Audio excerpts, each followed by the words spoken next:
Greetings, fellow armchair Imagineers. Tiki here. And BlueDragonFive.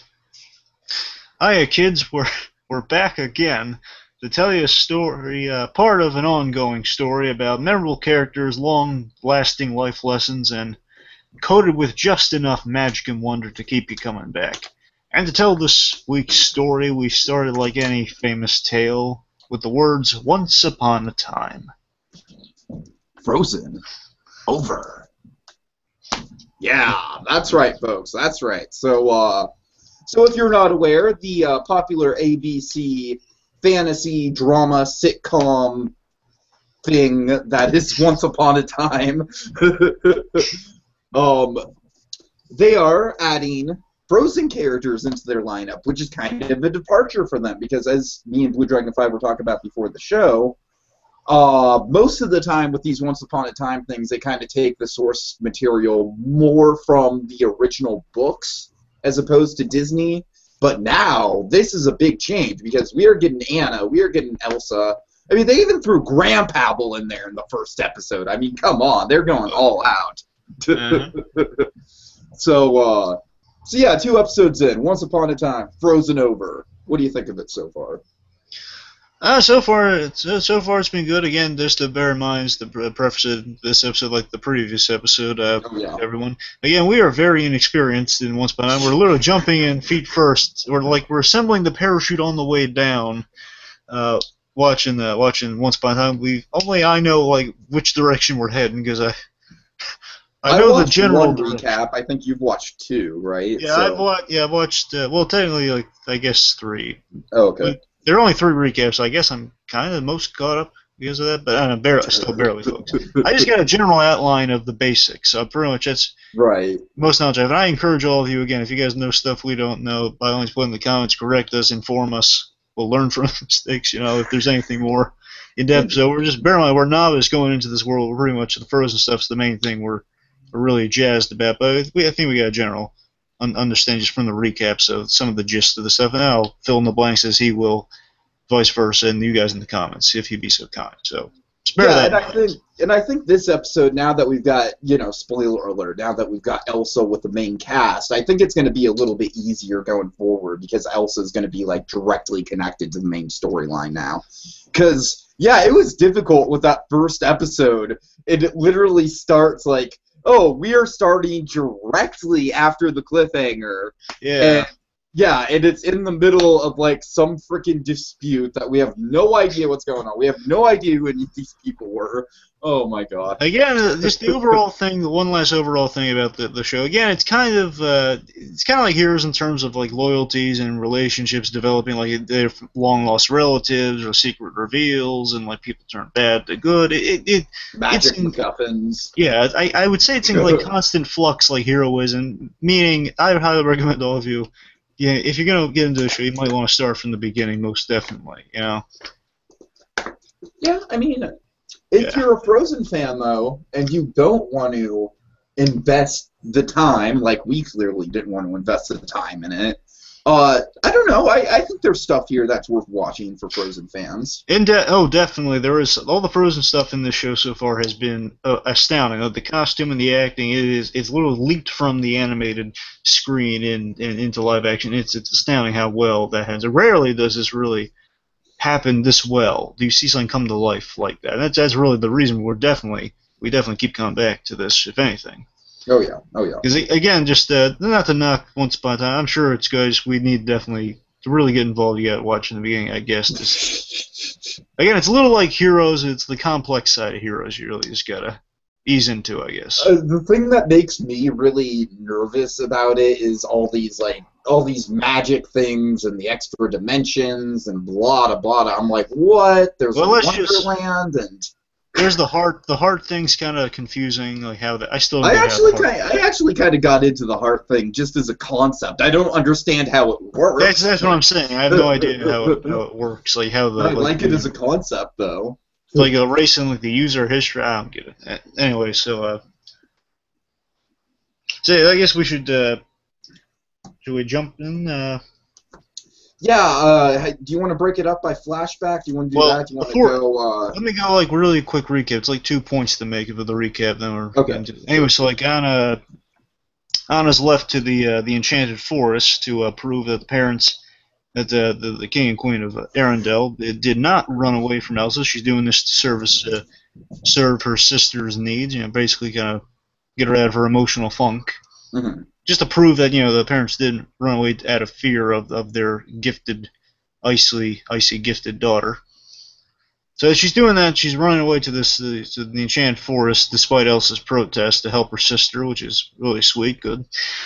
Elsa is in Storybrooke, and she's looking for her sister, and she's in an unfamiliar modern land. It's a very scary place for her, which means her powers are a little out of check, and she's just doing whatever it takes to find her sister. Yep. That's pretty much it. You're caught up to speed, pretty much. Okay, there we go.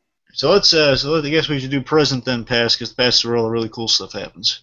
Yeah, present is kind of like, okay, we're just dragging along. Present's not bad, especially I think the present stuff's a little even cooler. Yeah, they got cool stuff in both. Actually, yeah, to be fair, I actually really enjoyed the present stuff a lot more than I did the last episode. Maybe that's because the last episode they're still like really picking up the pieces of the stuff that we didn't see, and there's a lot of setup in the previous one. Now we're really getting into the story. So right. All right, so let's do it. All right, so Elsa, as we saw in the promos, Elsa, she's sealing up the towns as she can. She's like, I'm getting answers no matter what. So she seals up all the openings to the town. So it's like kind of like no man's land. Yeah, exactly. That's exactly what I thought. She blew up the bridges, so to speak. Oh, Bane. Okay. Really nice ice effects, like always. Just the show in general, really, really good. Just effects work and production values. Speaking of our first episode, kind of setting the status quo, I suppose we see Snow White. She just had a kid, and she's operating a little sleep. She's been up all night taking care of the baby, getting a little sleep. It's starting to get to her. I love Snow White's arc in this episode. I really did. Oh yeah, good old Snow White. Yeah. Yeah, Snow White's good. Remember, Snow White and Prince Charming, for those who may not be familiar like ourselves, they are the parents of our main protagonist, Emma. So they're Emma's parents. Okay, yeah, I thought so. I was kind of like a little...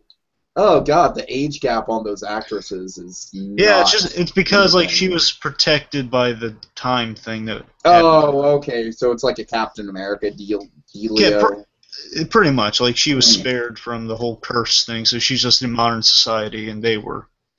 Okay, I get it. They got the rebirth thing when she was just in this thing already. Yeah, I didn't get the sense at all from watching the last episode that was the case. I only got that from watching the Season 2 recap that I watched. She definitely, like, she calls Charming Dad a lot in this episode, so that kind of reminds you.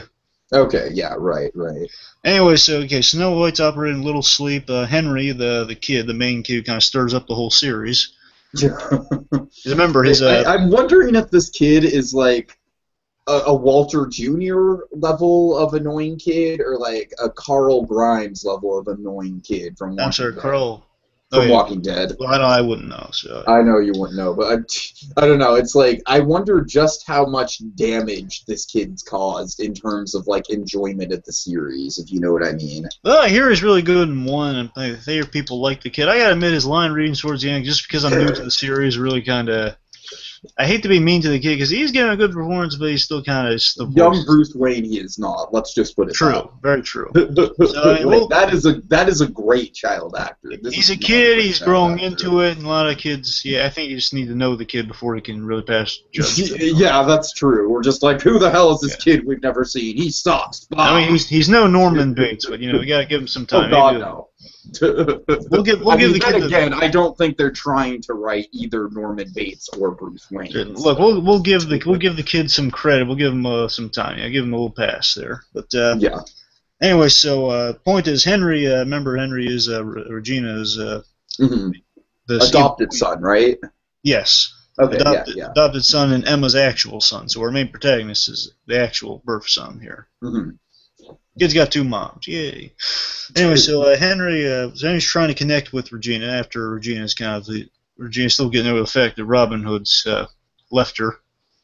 Oh, and yeah, Robin Hood was not in the episode at all, which kind of surprised me. That'll probably be back. Yeah. Oh yeah, I'm sure it'll be back. I'm just like they focused so heavily on it last episode.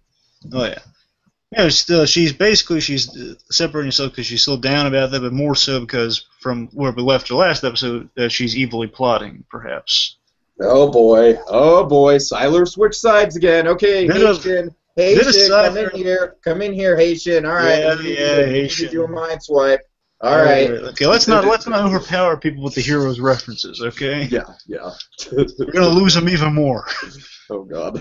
So, point is, Regina, kind of like Walter White style, perhaps, is plotting while her son is none the wiser. But point is, Henry wants to get close to his mom, but her mom sends him a letter basically saying, hey, listen, I can stay over here for a while because I need to be alone right now.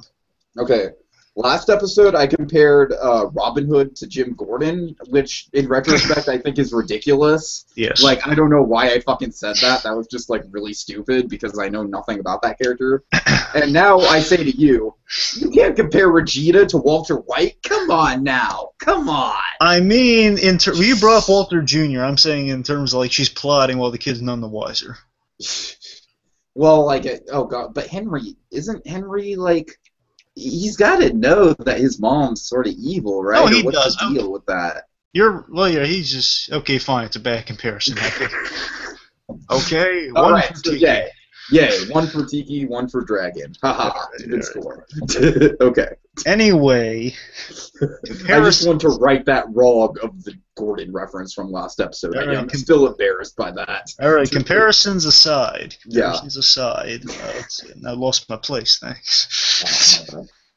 Emma's trying to cheer the kid up. Yeah, pretty much. Like the kid's sweet. He's putting together like a little goodie basket, like the chocolates and wines and stuff to cheer up his mom, Regina, who doesn't want him over right now. And Emma's trying to cheer him up. Hey, you want to go on patrol with us? And he wants to be alone. He's feeling distanced by both moms a little here. Mm-hmm. So the point is, a power outage occurs because of the freezing of the town. So, bear in mind, again, Tiki, if you didn't pick up on this in the first episode because it was very vague, and it's kind of vague and serious. She is a sheriff of the town, so I guess... No, well, wait, isn't... Oh, okay, so... Frickin' A, here we go. So, power structure of Storybrooke. So I mean, she's a sheriff... So here, Regina is the mayor, but now that Regina's gone, we've got Snow White as the mayor, and so then Emma's the sheriff. Yeah. The mayor thing was news to me. I had no idea about the mayor thing. I still don't know if they were joking or not, but I assume I assume the mayor thing was the truth. I'm just going off them for that. Oh gosh. Well, I saw in the recap Regina was mayor of Storybrooke for at least the first season. Oh, see, I didn't catch that. Also, he's filling in some gaps too here, folks. Oh my god, we're a pair. Like, between the two of us, we know about 25% of the stuff there is to know about the show, maybe. Maybe 30, if we're lucky. Anyway, so let's see. So the point is, like, she's sheriff, and I'm not sure like how much, like, is she like a legal sheriff, like she can place arrests or not. I thought it was like when I heard she was sheriff, I thought it was like a motion. That was like kind of like she's sheriff in quote unquote, like she keeps order in the parts, like she's not a literal sheriff, but it looks like she actually is a literal sheriff. So yeah. Well, she carries a gun, so I'm guessing literal sheriff along with Prince Charming. So they're both cops. So I guess they're fairy tale cops anyway. So they're going to investigate the power outage. Meanwhile, Emma and Charming, they go and investigate anything, talking about parenting styles, pretty much saying, like, you've been distant, because that'll be fine. He's just going through a lot, obviously, because Regina and Robin Hood, they're having their thing going on. So just give him time. The kid's getting used to it. Yeah, I like this sort of nurturing side from Emma. Like, obviously, we haven't seen a lot of her character yet because we're new to this, but... remember, this is her father she's talking to, too, so it's a good conversation. Sure. Yeah. All right. Yeah. So they're on their way to investigate. Meanwhile, townspeople elect Snow White the new mayor, apparently, because... Okay, I guess he was mayor. This is news to me again. Anyway, so they elect her mayor... And they tell her to, because they do blame her for the curse, because this all does kind of spawn from Snow White's story. Right. So I guess they do kind of blame her. Again, I'm still vague on like how the whole curse thing was. I think the series is too, because they're talking about this whole who wrote the book. Oh, so anyway, If it's anything like Heroes at all, then yeah, they have no idea what the fuck they're talking about. From what I gathered from the ending of the first episode of this season, that they still don't know who did the curse and who wrote the book. So we're gonna find that out maybe a season or something. I don't know. Anyway, point is, townspeople elect Snow White mayor and basically tell her, like Grumpy, Happy, and whoever the waitress is, they walk in there. The mystery waitress that me and BlueDragonFive can't figure out. I'm sorry, folks. Again, please, by all means, in the comments. But I forgot which fairy tale creature she's fairy tale character she's supposed to be. I love how Happy is basically just a social media mogul. Yeah. He's just like, no, my DVR is down and the internet.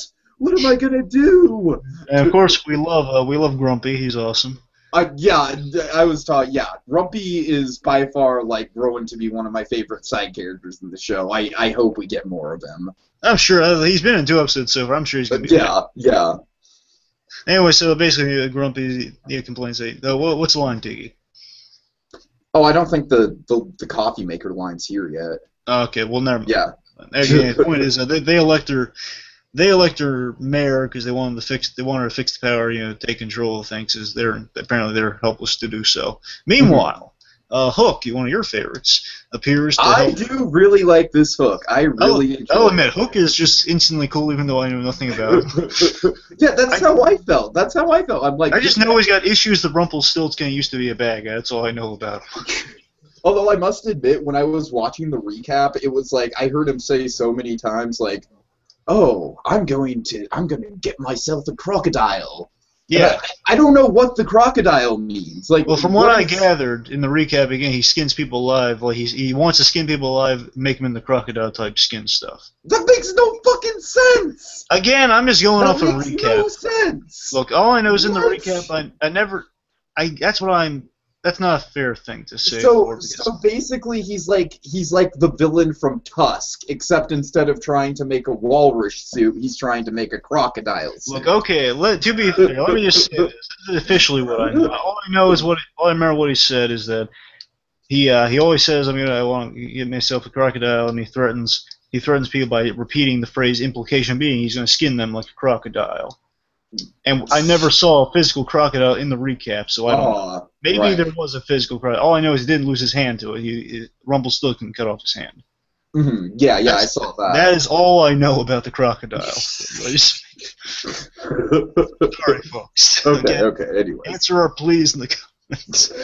Meanwhile, Hook's helping out Emma because, again, those two are involved, and David. David is also Prince Charming for those who we're going to go back and forth on that probably. Oh yeah. Yeah, and David and Hook, they got their interactions as Emma's like checking the perimeter of the ice. The ice. He thinks she sees some movement. I know we're not getting into the flashbacks yet, but David is also prominent in the flashbacks, and I had no fucking idea because I just don't know these people that much. Because he has different hair. He has like long, Cyril Riley from Oz hair, So it's. I don't feel too bad. I thought he was a different character when he first appeared. I thought he was Bellfire for a second.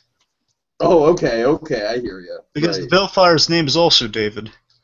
Oh, really? Oh, wow. Okay. Like his surname or something is also David. So. Yeah, it made me feel especially stupid. I mean, we'll get into this, but it's like the whole episode cliffhangs on like, oh, my name is David, and it's like, once upon a time, ooh. I'm like, what? I don't know who David is. Okay, so the point is, it's on the nose who David is, and we both didn't catch it at first. But Dave and Hook have some interactions while Emma's checking her premises, looking for the moving figure within the ice, who is Elsa.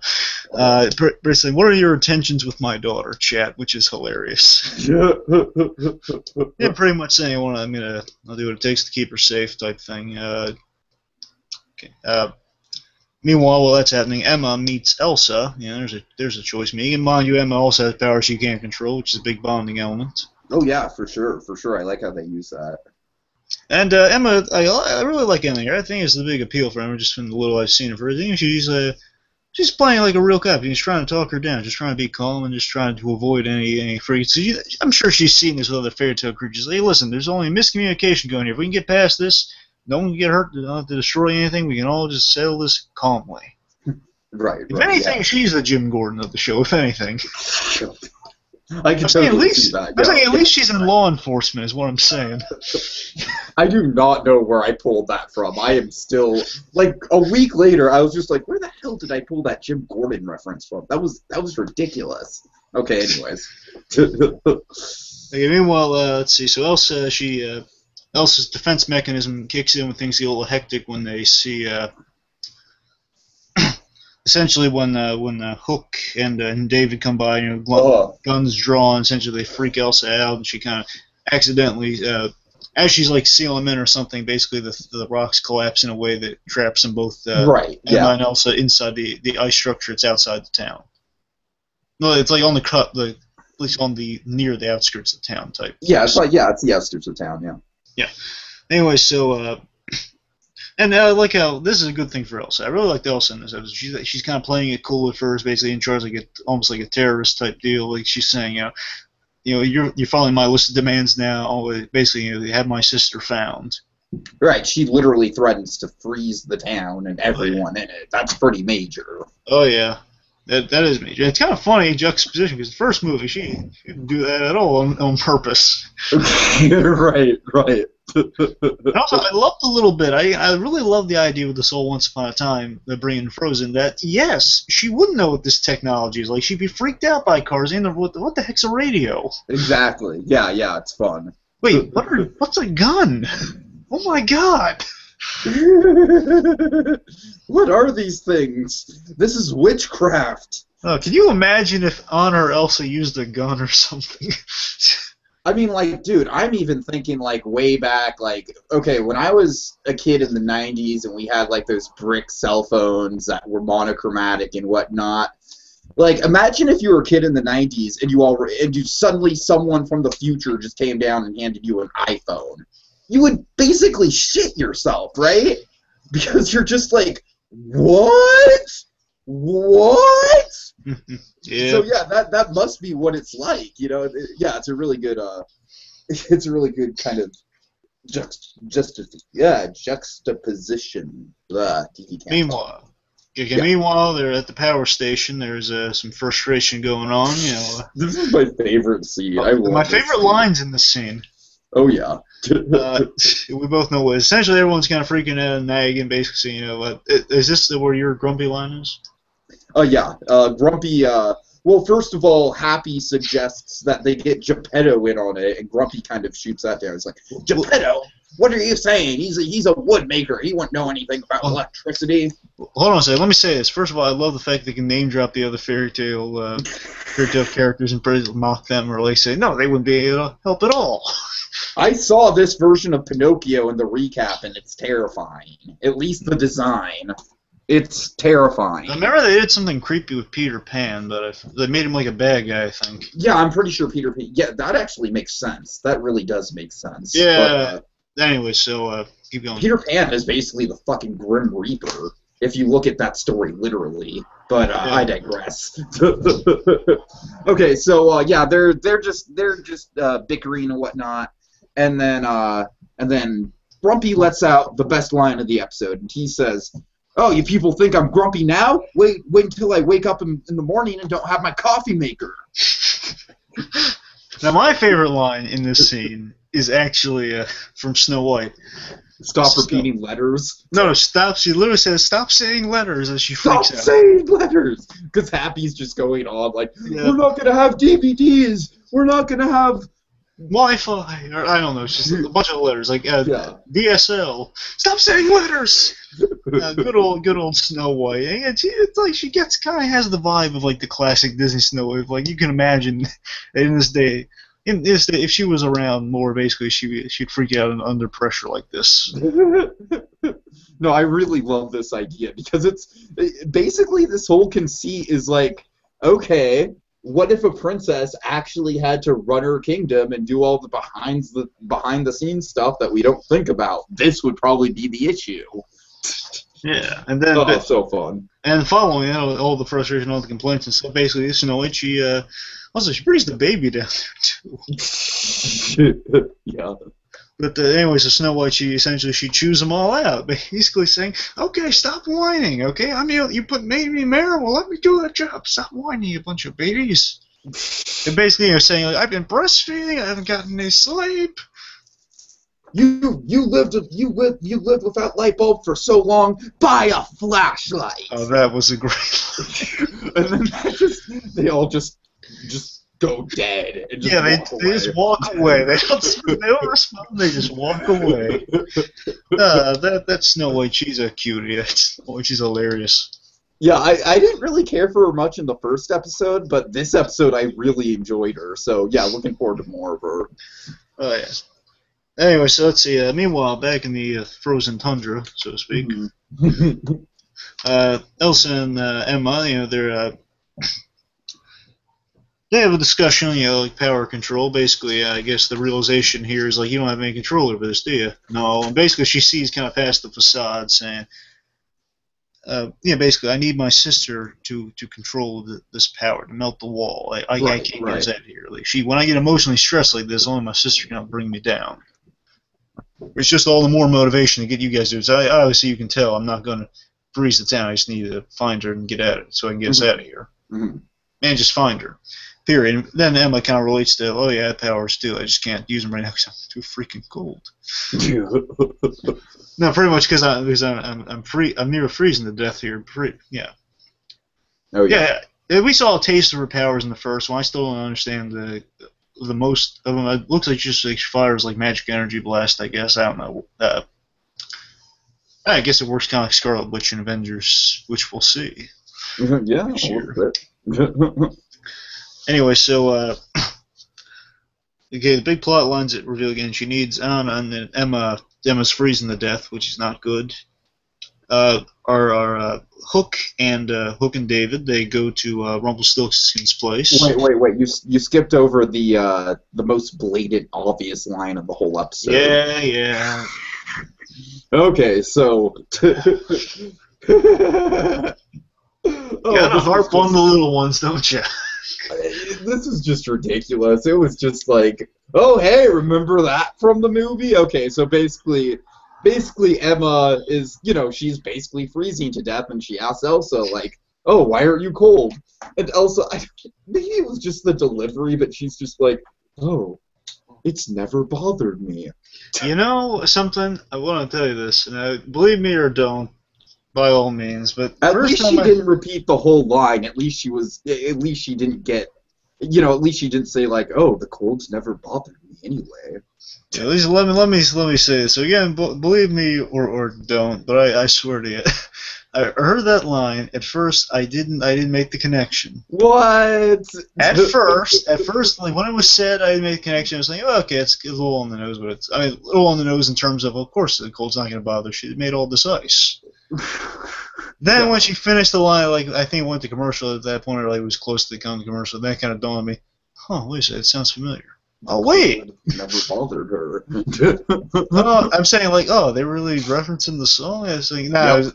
Then I wrote the song. Then I stupidly wrote it off as it's just coincidence. But then nope. It can't be coincidence. Now, to be fair, I mean it's a kind of a natural.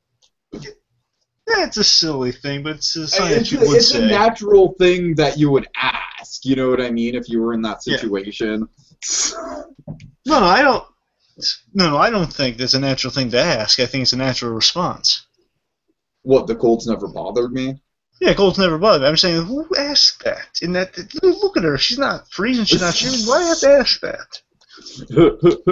Because they know the line from the song. That's why. Anyway. So moving on, next scene. So David and Hook, they're at Rumpelstiltskin's place, and they're looking for a lead. Mm-hmm. And Emily de Ravine just stands around in the background looking awkward, just like she did for 6 seasons of Lost. Good job. Still, freaking still bringing in the acting chops. They danced to Beauty and the Beast. Leave that girl alone. My baby! My baby! The others took my baby! Okay, I'm sorry, I'm done. Jeez. Heroes and Lost. When will it end? Well, at least we don't have a Breaking Bad jar on the show. No, that'd be ridiculous. Yeah, who would do something like that? Just sad, pathetic, lonely people, that's it. All right. But anyway, so they go to Rumpelstiltskin's. They're basically asking him, "Hey, listen, can you melt the ice with your magic?" He says, "I could, but it would kill him. You don't want that, do you?" Because he is basically so you're the bloody dark one. Come on. Mm-hmm. Right. And pretty much it's a no-go. But then he realizes, I forget how they realize this exactly, but they made the connection that the necklace. That the necklace that was in the shop. Previous episode, Elsa found Anna's necklace in there, so she knows definitely that she's been to Storybrooke, and she assumes that she is in Storybrooke somewhere. Right. That basically that necklace, she took the necklace and it's on her person, which unfortunately she dropped within like a crevice of the cracked frozen road. Yeah, that sucks. Yeah, which I gotta tell you, a little nitpick. They mentioned this at some point, I don't know when, but they mentioned this in the episode. But basically saying it fell down there. I'm looking at it. I'm saying, well, Elsa, you could literally reach in there and get it. I totally. I mean, you can at least give it a shot. It's gonna be lost forever. More than enough room. Yeah. And to Emma throwing out a suggestion was melt the thing so we can do that. It's like, well, no, you can literally just do it right now. There's snow. Like, I'll do it. Just let me in there. Yeah, I totally agree with you. That was kind of distracting. Like, they make such a big deal. It's like literally like if you drop your cell phone on the ground and it falls into like a ditch or something. It's like, oh, it's not lost. It's just you have to kind of go down in the ditch and get it. Yeah. I'm just saying, like, I recognize the sentimentality, the emotional attachment to that thing. So get it. It's Anna's. You want to protect Anna's. Just reach out and get it. What's wrong with you, Elsa?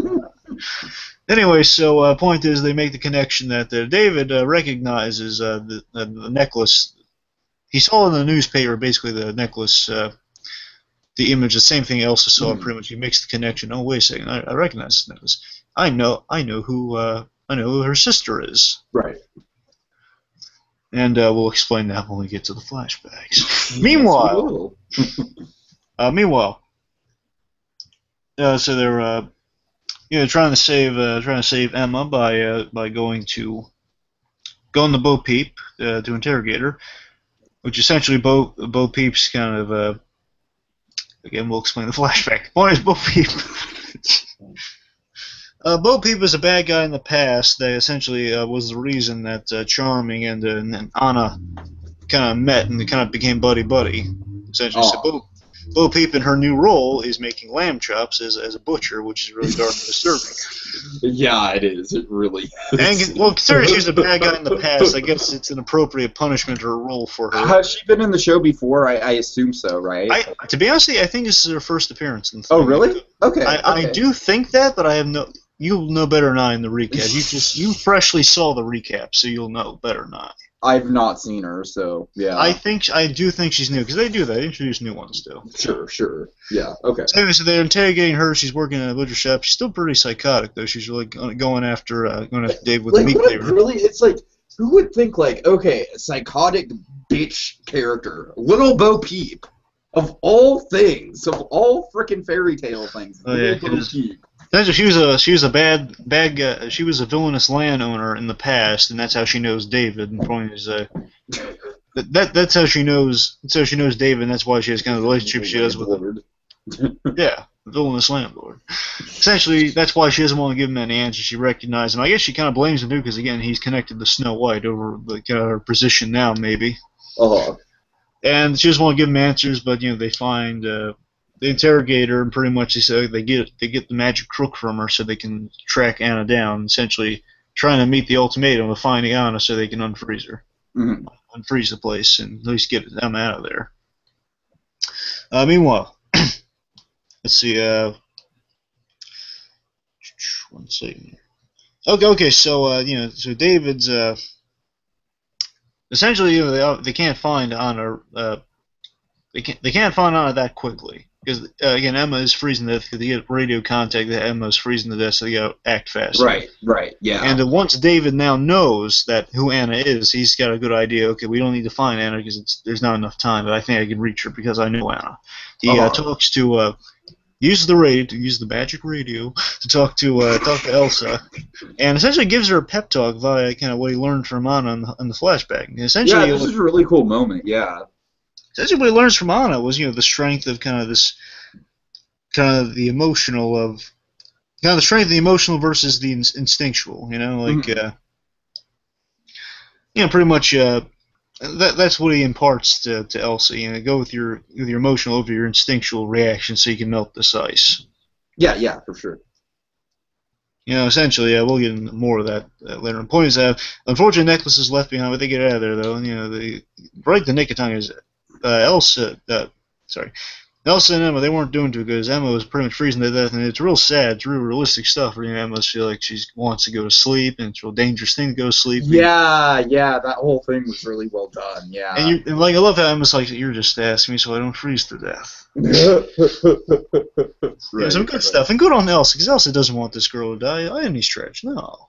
Yeah, and she knows that if this girl does die, then that's going to just spell trouble for her with these townspeople, so... Oh, certainly. And, of course, her emotional state, too. Probably Sure, absolutely, yeah. Anyway, so let's see. So anyway, so the little small openings made, and that's important, too. The only small opening was made. Mm-hmm. They got out of there right the nick of time, so they get her warmed up enough. Meanwhile, good old Snow White, she figures out that the fuel line needed to be reactivated, so she does that, and she reactivates the fuel line, gives a little baby high five to her infant, basically. Baby high five, which was adorable, absolutely adorable. So Power's back on. Meanwhile, Emma's being warmed up. Henry stops by. He says, "Hey, he has a really good line." He says, "I won't. I'm sorry I wasn't receptive to." Basically, they both apologize. She said, "I'm sorry I've been a little distant from you. I'm sorry I really care about you," by saying, "I won't go lower than one mother," which was a good line. I really like that line. Sure. It was cute. And pretty much he's saying, "Sorry I couldn't help you out earlier, kid." She calls him kid a lot. I like that. Yeah. Anyway, so they find the ending of the episode for a present here. Pretty much is they're all gathered around inside the house. Elsa's introduced to the group. "Hey, this is Elsa. Welcome to the group." Yeah. She's they use the crook, Bo Peep's crook, to essentially try to find her. Unfortunately, no luck. Still, it's kind of unknown how the thing works, I guess. Right. Well, what they are able to tell is that she is alive. So I guess they can't get a location of her if they do know how to use it. They can't get a location of her, but they can. Bothers the hell out of me that this show is just like, hey, here's another Deus Ex magic. Yeah. Well, again, we all know the point is like she's. To be fair, she might be out of range. Maybe that's the thing. Like it's only like a short proximity locator. Mm-hmm. Like it looked like it was like a compass when they used it in the past for locating somebody. Yeah. Anyway, so the point is like they at least they hear a heartbeat on the thing, so they know she's alive, which is good, and she's out there, and they basically promise you're going to find her and say, we won't give up. That was the big thing that was imparted on Charming, not giving up. Sure. Yeah, absolutely. You learn from Anna. So we're not giving up until we find her. Don't worry about it. Meanwhile, Henry and Regina, they got a nice scene again.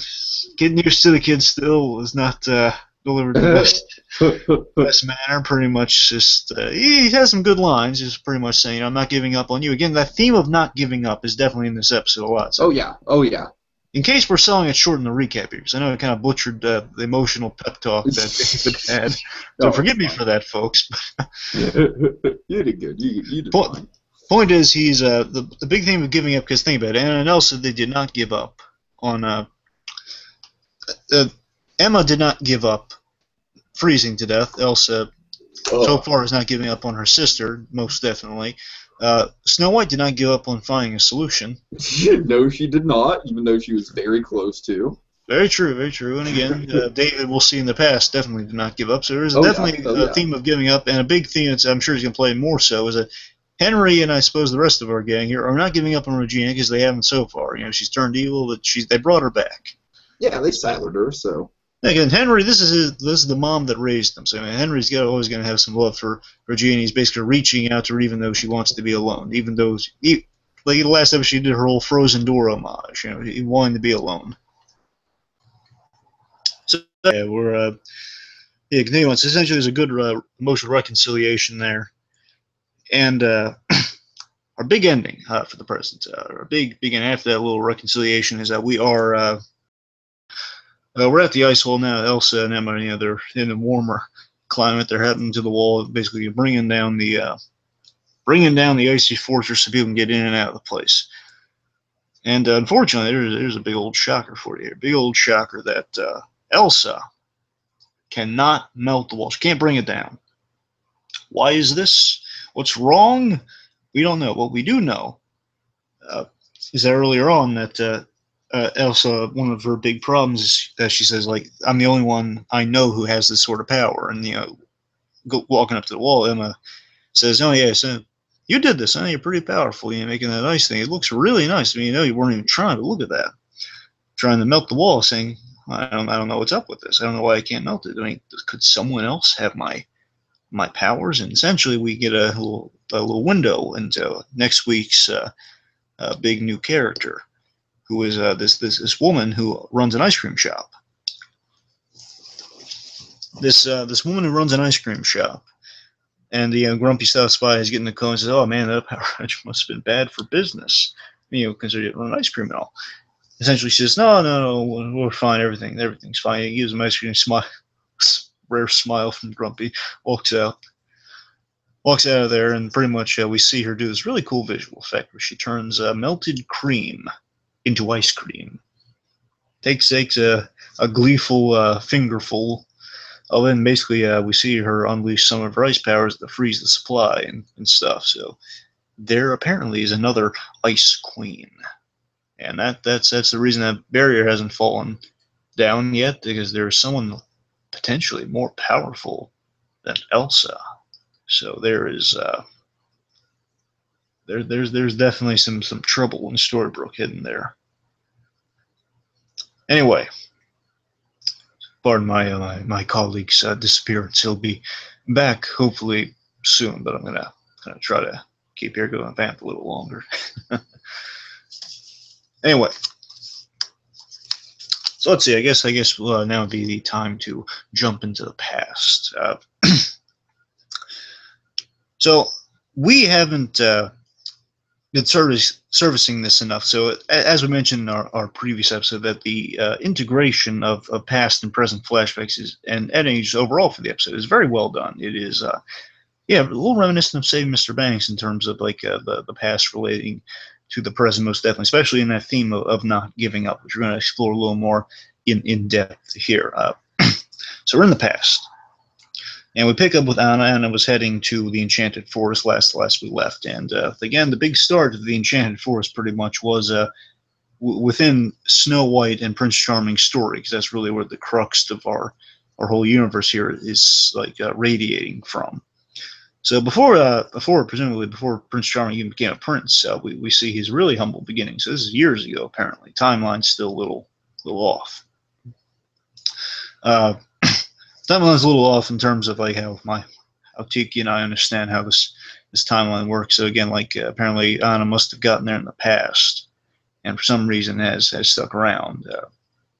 Years must have gone by because this guy's not even a prince yet. So I don't know. We'll see. Anyway, so we see Anna. She meets the friends of Kristoff, and that friend of Kristoff's is big reveal at the beginning of the episode. So, neither Tiki nor I understood. David is in fact Prince Charming. So anyway, David apparently knows Kristoff, and they seem to be. I got the impression they were good friends. So we learn that. They were pals. Essentially, Anna's reaching out to David with the runner again. This actress, as all the actresses and actors do for this Frozen cast. They knock out of the ballpark in terms of portrayal, because this girl is Anna, Kirsten Bell's Anna to a T. Really, she's she keeps one with this runner that she's on a secret mission, doesn't want to tell anyone because I guess she doesn't want to give away to him that she's royalty, or like her sister's the Ice Queen. I guess she just doesn't want to arouse any suspicion of any kind, even though it's completely unnecessary. Because the guy pretty much knows everything. He's gathered everything, seen the ring on her finger,